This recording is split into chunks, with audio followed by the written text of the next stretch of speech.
ओम शांति। आज की 4/11/2022 की बाबा के महावाक्यों पे हम थोड़ा सा मंथन करेंगे, उनको समझने की कोशिश करेंगे। जैसे आज बाबा ने सार में हमें समझाया है कि स्वदर्शन चक्र फिराएंगे, बुद्धि योग एक बाप से लगाएंगे तो विकर्म विनाश होंगे। तो बाबा इसमें हमें समझाते हैं कि आत्मा ये रियलाइज करे कि कैसे मैंने सतयुग में पार्ट प्ले किया, कितना वो श्रेष्ठ अवस्था थी मुझ आत्मा की, और कैसे फिर धीरे धीरे मुझ आत्मा में परिवर्तन आता गया। तो उसको हमें रियलाइज करना है बार बार। अपने गुणों को, अपने सत्य स्वरूप को जितना हम रियलाइज करते जाएंगे, उतना वो गुण हमारे जीवन में आते चले जाएंगे। तो इसको बाबा बार बार हमें मुरलियों में इशारा देते हैं, बच्चे स्व का दर्शन करो, यानी चिंतन करना है कि मैं वास्तव में मैं कैसी हूँ आत्मा। फिर आज बाबा ने संगम युग की विशेषताएं बताई हैं कि आत्मा और परमात्मा का ये सच्चा मिलन का टाइम है, ये कुंभ सच्चा कुंभ है। यानी यही वो टाइम है जब हम आत्माएं बाबा से मिल सकती हैं, बाबा को पहचान पाती हैं, अनुभव कर सकती हैं। इसी टाइम हम सच्चे ब्राह्मण बनते हैं। यानी हम अपने जीवन को शुद्ध पवित्र बनाने का जो टाइम है, सच्चे ब्राह्मण माना शुद्ध, तो वो भी टाइम अब भी है, वो रियलाइजेशन की भगवान के साथ हमारा कैसा पार्ट है। फिर बाबा कहते हैं कि यही टाइम है जब तुम दुख धाम से सुख धाम में जाते हो। यानी एक जर्नी भी इस टाइम पे हमारी हो रही है कि हम दुख धाम से निकल रहे हैं और सतयुग की तरफ हम धीरे धीरे प्रोग्रेस में हैं कि वो गुण हमारे जीवन में, उस सुख को अभी हम फील कर रहे हैं अपने जीवन में। अब भी संगम पे रहते हुए सतयुगी अवस्था क्या होती है, वो सुख क्या होता है, उसको हम महसूस करते हैं। फिर बाबा कहते हैं कि इस समय तुम ज्ञान सागर बाप द्वारा सृष्टि के आदि मध्य अंत का पूरा ज्ञान तुम्हें मिलता है। यानी बाबा एक एक बात का पूरा राज, पूरे चक्र का राज, यानी पूरे जीवन, पूरे सृष्टि चक्र के अवस्थाओं का राज हमें इस टाइम पे बाबा समझाते हैं। बच्चे पहले किस टाइम कैसा समय था, फिर कैसा आया, फिर कैसा आया, अभी कैसे आने वाला है, आप कौन हो, कहाँ से आए हो, पूरा स्पष्ट ज्ञान हमें बाबा ने इस टाइम पे दिया है। फिर बाबा कहते हैं कि तुम इस टाइम पर सांवरे से गोरा बनते हो। यानी आत्मा के अंदर जो भी कमी कमजोरियां हैं, उसे निकालने का टाइम भी अभी है। क्योंकि रियलाइज़ तो अब भी करते हैं हम। पहले तो हम अपने आप को ठीक मानते थे, लेकिन अब रियलाइज हुआ कि हमारा ओरिजिनल स्वरूप तो अलग था, इतना प्योर था, और आज जो स्वरूप है उसमें और उसमें बहुत अंतर है। तो हमें प्योर बनना है। तो रियलाइजेशन से और बाबा की शक्ति से अभी हम संगम युग पर प्योर यानी गोरा बन रहे हैं।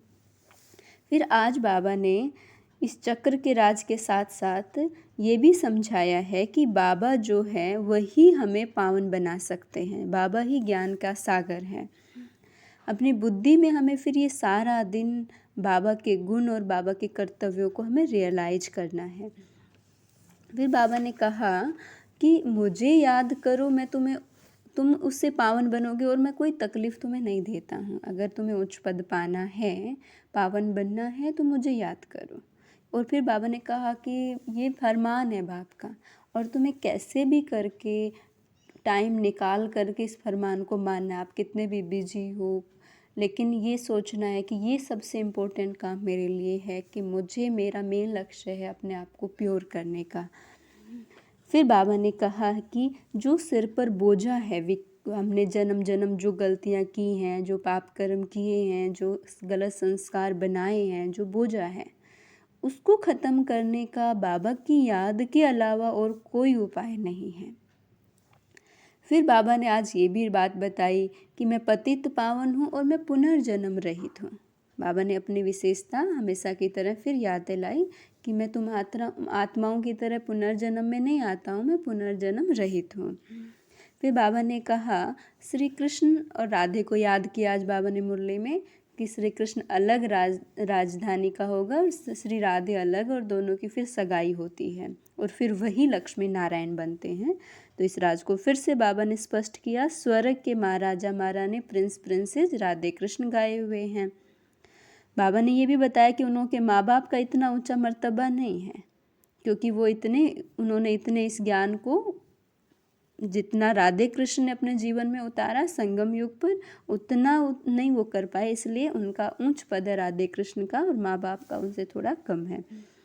फिर बाबा ने कहा तुम्हें ये चक्कर फिराने से तुम्हारे पाप भस्म होंगे और रावण का सिर कटता है। बाबा ने ये बात बताई कि जितना हम अपने गुणों का चिंतन करेंगे, स्वदर्शन चक्र फिराएंगे, तो हम खुद भी महसूस करते हैं अपने जीवन में कि जितना अच्छाई का चिंतन करते जाते हैं उतना जो हमारे गलत संस्कार पड़े हुए हैं उनको हमें एक एक को अलग अलग मिटाने की आवश्यकता नहीं है कि एक सिर काटना है फिर दूसरे विकार का नहीं, हमें अच्छा स्व का अच्छा चिंतन करना है। तो जो हमारे ऊपर रावण का प्रभाव है यानी जो विकार है उनका सिर कट जाएगा। तो बाबा जो है, बाबा कहते हैं मैं भगवान, ये कोई ओम का अर्थ नहीं है कि हम आत्मा निराकार हैं। बाबा ने कहा कि कई लोग कह देते हैं ना आत्मा सो परमात्मा, तो ये उल्टा ले लिया है। आत्मा अलग है और परमात्मा अलग है, दोनों एक नहीं है। बाप भी निराकार है, साकार शरीर का बाप भी साकार है और हम परमात्मा की संतान हैं, तो हमको स्वर्ग की राजधानी जरूर चाहिए। तो बाबा ने इसमें यही स्पष्ट किया है कि परमात्मा भी एक आत्मा है और हम भी आत्माएं हैं, लेकिन आत्मा अलग है और परमात्मा अलग है।